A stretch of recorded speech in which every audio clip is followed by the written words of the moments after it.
Olá, vamos lá para a nossa questão da semana. Hoje eu trouxe uma questão que foi abordada na prova da SpaceX, agora em 2021, né? É uma questão que ela aborda a dinâmica das massas de ar no Brasil. É um conteúdo de segundo ano do ensino médio, né?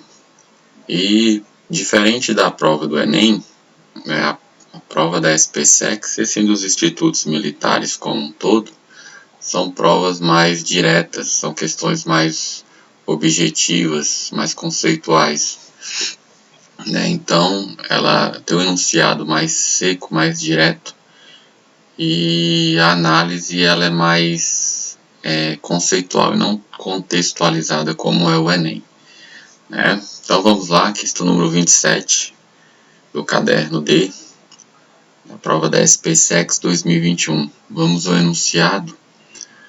O ar atmosférico está sempre em movimento, na forma de massas de ar. Suas características particulares de temperatura e umidade determinam o clima de uma área. No caso do Brasil, dependendo da estação do ano, as massas de ar avançam sobre o seu território ou deles recuam. Vamos lá então entender aqui um pouco sobre essa dinâmica. Primeiro, vamos entender o que é massa de ar, né? A massa de ar, a grosso modo, é nada menos do que um bolsão de ar com características de umidade semelhante ali à zona onde ela é formada. Geralmente é uma superfície, né, homogênea, que pode ser tanto aquática, né, uma superfície oceânica, ou uma superfície continental, né? E aí que vai determinar algumas características das massas de ar, né? Geralmente nós temos aí nas massas formadas sobre as superfícies oceânicas, são massas de ar úmidas, né? E massas de ar formadas sobre a superfície continental são massas de ar seca. No caso do Brasil, nós temos uma exceção, que é a massa de ar equatorial continental, a MEC, né, que ela é formada ali sobre o bioma amazônico, e ela é uma massa de ar continental úmida por causa da evapotranspiração da floresta amazônica, né? Então, tirando esse caso aí, todas as massas de ar continentais atuantes aqui no Brasil, elas são secas, né?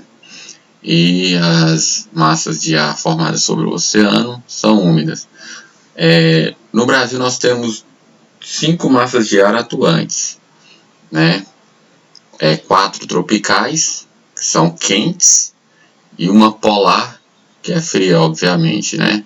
Nós temos aqui a massa equatorial continental e a massa equatorial atlântica. Ambas são quentes, só que, aliás, ambas são quentes e úmidas. Nós temos a massa tropical continental e a massa tropical atlântica. A massa tropical continental ela é quente e seca, e a massa tropical atlântica ela é quente e úmida. E por último nós temos a massa polar atlântica, que ela é formada lá no Atlântico Sul, que ela é fria, obviamente, né, polar e úmida, né, porque ela é formada sobre o oceano. Beleza? Entendido isso aí, vamos ao enunciado da questão, ver aqui o comando. Assinale a alternativa que melhor represente a atuação de massas de ar no Brasil no inverno, no quadro 1, e no verão, quadro 2, respectivamente. Vamos lá. No inverno, nós temos a queda das temperaturas, né? Nós temos a queda das temperaturas, no verão o aumento.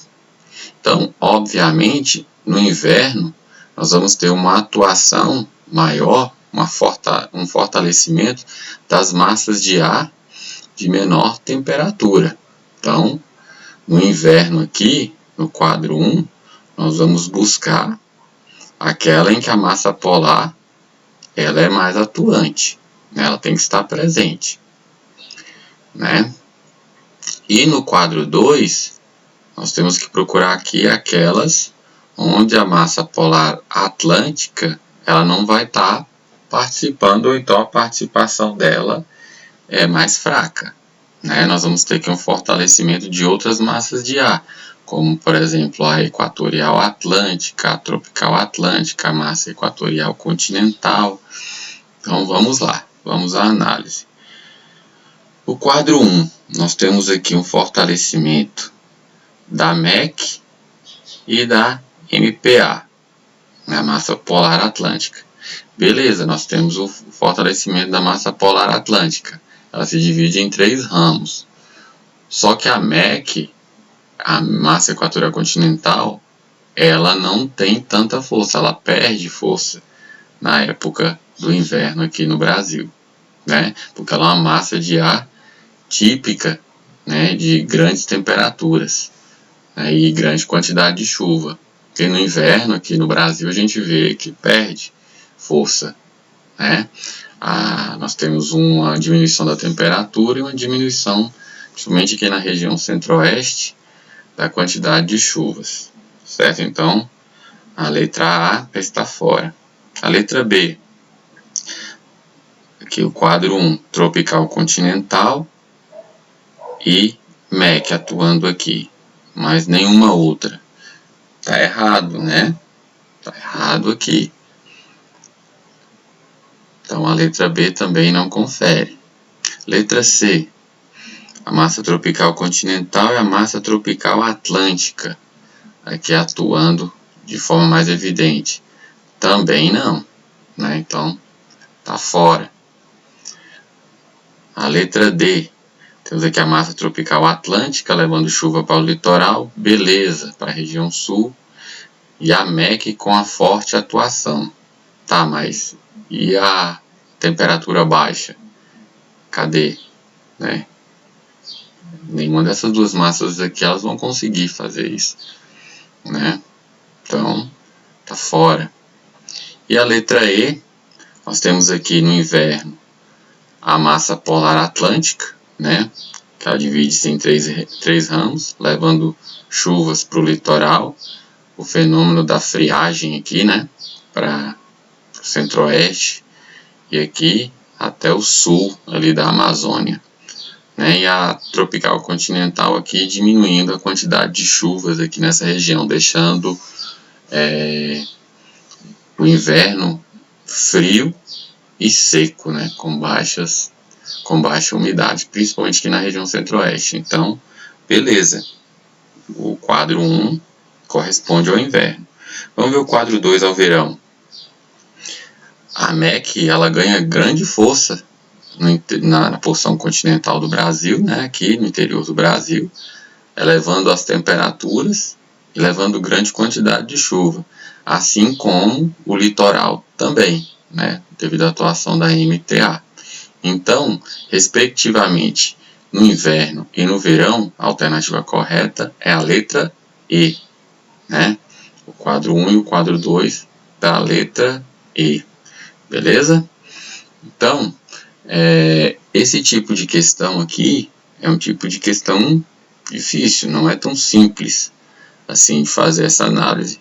Para o estudante comum de geografia, né, ele vai ter uma dificuldade de analisar isso aqui, né, se não estudar a fundo. Estudar a fundo o quê? Primeiro, fatores e elementos climáticos, né? Lembrando que os elementos eles compõem o clima, né? Os elementos você identifica ali o clima, e os fatores eles determinam. A massa de ar é um fator determinante do clima, né? E entender também um pouco dessa dinâmica das massas de ar devido à variação de estações, né? Lembrando que predominantemente no Brasil nós temos aqui duas estações, pegando assim, uma estação chuvosa, né?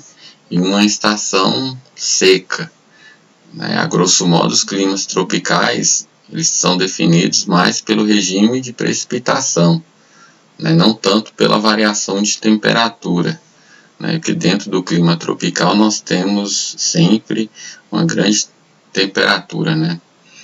Durante o ano. A variação não é tão grande assim. O que nós temos é a presença maior do regime de chuvas ou não, né? Beleza? Então é isso aí. Essa é a questão dessa semana. Quem gostou aí, dá um like aí. Se tiver algum comentário, alguma dúvida, só escrever nos comentários, que aí na semana que vem a gente tem mais uma questão. Beleza? Valeu, um abraço e até a próxima.